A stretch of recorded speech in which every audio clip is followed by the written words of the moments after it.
Jim Hyslop. I'm the Director of Business Development at Robert Allan Limited. Thomas Bangslund, Head of Innovation in Svitzer. Congratulations on winning Innovation of the Year award from International Tug and Salvage. What do you think were the key drivers to winning that award for TRAnsverse tug? The TRAnsverse tug is really its culmination of more than 3 years of work, where we have been through two extensive tank test programs also to develop the boat.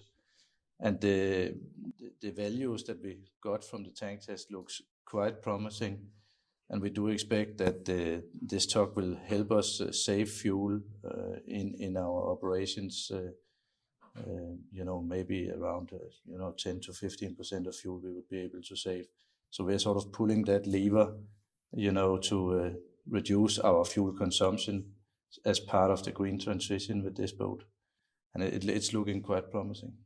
Okay. Yeah, I really think the way that the different characteristics of the various types of tugs were integrated into this package are the key here.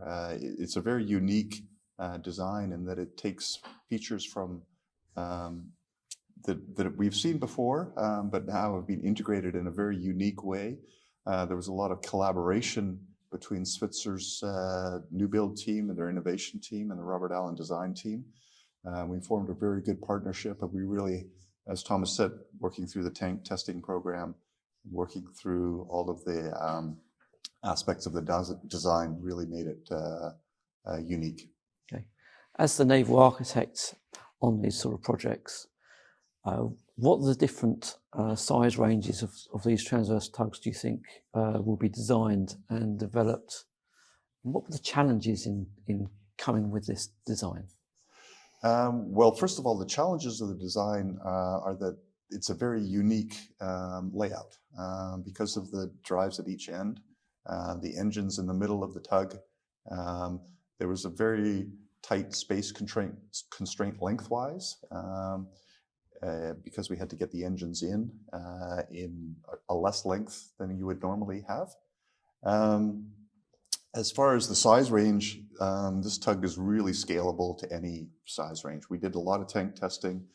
We looked at different scale factors for different size tugs. So at the moment, we've got a 25 meter being built right now at Sandmar, and we have a 32 meter getting built at Usmar. We can go probably up as high as 40 meters, and we can go anywhere in between there. Mm-hmm.